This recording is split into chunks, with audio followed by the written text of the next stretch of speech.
Hei, halo sahabat pecinta catur, selamat datang kembali di Catur Talk Indonesia. Permainan semakin sengit teman-teman, kita memasuki ronde ketiga Video World Championship Singapura 2024 antara Gukes Domaraju menghadapi juara bertahan saat ini, Grandmaster Ding Liren. Mari kita simak bagaimana permainannya Gukes Putih mengawali langkah dengan D4. Sebelumnya, ia memilih dengan E4 teman-teman pada ronde pertama sehingga pertahanan Prancis terjadi karena Ding Liren mempersiapkan dengan pion K6. Dan pada kesempatan ini ia memulai dengan D4, maka kuda ke F6, kuda ke F3, D5, C4, dan E6 sehingga gambit menteri ditolak di papan. Pertukaran pion terjadi, kuda ke C3, maka berlanjut dengan pion ke C6.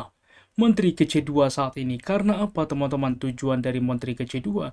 Karena biasanya rencana dari hitam ialah dengan gajah untuk menguasai diagonal menempatkan di petak F5. Maka G6 untuk juga mensupport gajah ke depan mempersiapkan fianchetto.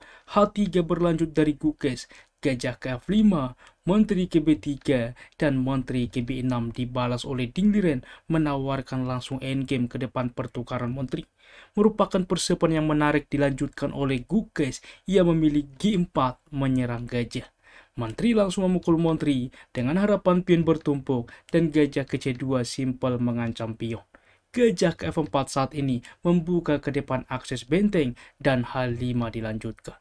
Karena seperti ini teman-teman, ini adalah permainan para juara, persiapan yang sudah cukup matang. Apabila langsung diterima pion B3, mengapa tidak diterima, terlihat dikorbankan? Masalahnya teman-teman, inilah harapan dari Gukes, karena kuda akan mengancam gajah. Apabila yang pertama gajah mundur, masalahnya benteng ke C1 gajah terjebak ke depan, gajah ke 4 F3 teman-teman. Dan yang kedua, bagaimana jika saat ini gajah langsung ke C4? Misalkan, masalahnya kuda memukul gajah, pertukaran, maka E3 pion akan tumbang. Apabila masih disupport B5, maka gajah ke G2 mengepin. Pion ini terancam ke depan. Apabila A6 bisa juga tetap diterima karena pion yang ada di petak A6 dan juga C6 semuanya dipin teman-teman terhadap benteng. Luar biasa. Oleh sebab itulah, di dalam pos ini seperti ini teman-teman, dimainkan tentunya saat ini pion ke H5. Benteng ke G1 dilanjutkan, maka pertukaran pion terjadi, lalu kuda ke D7 menghubungkan memperkuat kuda satu sama lain. Kuda ke D2 dimainkan mensupport ke depan, berpotensi ke depan untuk mendorong pion teman-teman, untuk juga menutup akses gajah, berpotensi menjebak gajah. Benteng kaki 8 saat ini karena apa? Ide dari putih ke depan juga untuk mendorong pion, sehingga benteng kaki 8 juga untuk mendorong pion teman-teman. Idenya ketika pion ini sudah didorong, membuka juga diagonal gajah menyelamatkan diri. Oleh sebab itulah, di sini G5 langsung dilanjutkan oleh Gukes. Apabila misalkan dicoba benteng ke C1, idenya ialah dengan G5 teman-teman. Tempo juga menekan gajah. Gajah mundur, gajah juga dapat mundur, dan inilah kira-kira posisi yang terjadi. Dan kita kembali di dalam pos ini, dilanjutkan tentunya G5 oleh Gukes, maka kuda ke H5 menekan gajah, gajah mundur ke H2, dan benteng kembali ke H8, karena saat ini juga secara langsung ke depan untuk menekan gajah. F3 saat ini untuk mendorong ke depan pion menutup diagonal gajah. Kuda ke G7 membuka juga akses benteng, gajah ke G3. Disinilah teman-teman posisi kritikal. Dimainkan dengan benteng ke H5. Cukup masuk akal. Langsung mengancam pion. Akan tetapi ini langkah meragukan teman-teman. Dan Gukes langsung juga menemukan pilihan terbaik. Apa yang dimainkan Gukes di posisi ini? Bagaimana teman-teman? Tentunya fokus rencana juga dimainkan E4. Menutup ke depan gajah sehingga berpotensi gajah terjebak. Sebelumnya teman-teman, pilihan terbaik yang bisa dimainkan ialah gajah ke E7. Mengapa ini sangat kuat teman-teman? Mengapa berbeda ke depan? Misalkan benteng mengancam gajah, gajah dapat ke F5, E4 misalkan, gajah dapat mundur teman-teman. Tetapi yang jadi pembeda ketika saat ini dimainkan, yaitu dengan benteng ke H5, masalahnya saat ini E4 sudah bekerja. Oke, karena langsung menutup teman-teman. Dingliren melanjutkan dengan pion menerima pion, pertukaran, dan kuda ke-6 untuk ke depan mengancam mensupport juga gajah. Inilah persiapan yang sudah dilanjutkan teman-teman.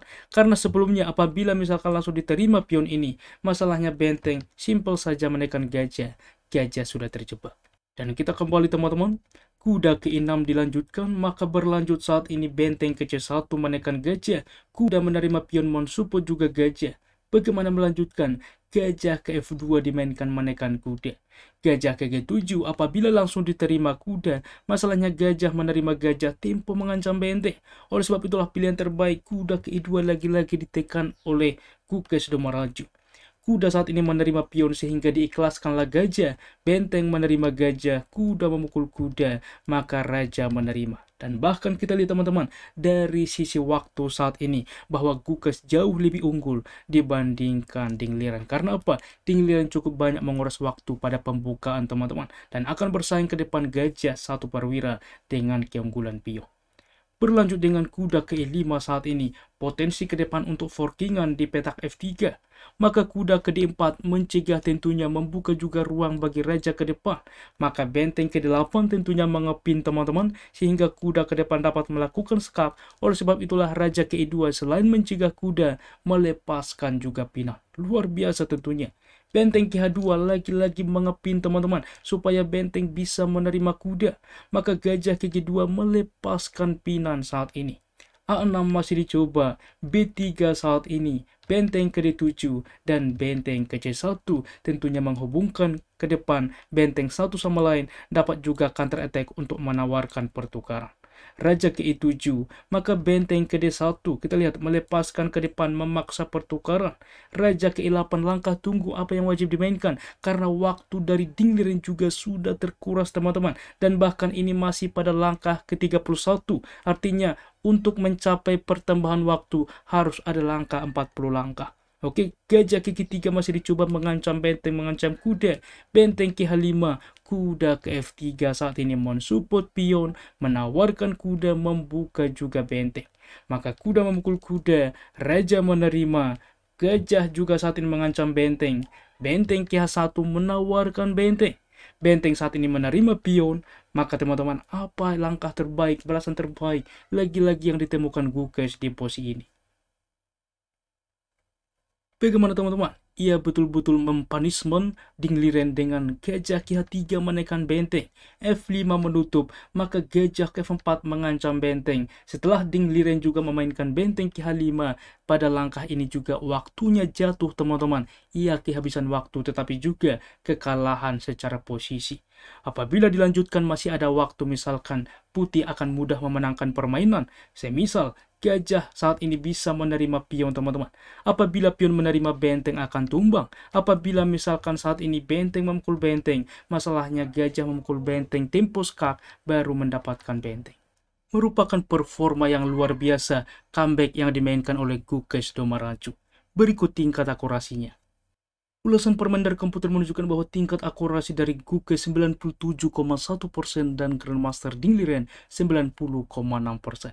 Demikian ulasan catur menarik hari ini. Jika suka jangan ragu pencet like teman-teman, yang membuat kami semakin bersemangat lagi di dalam mengupdate konten catur menarik lainnya.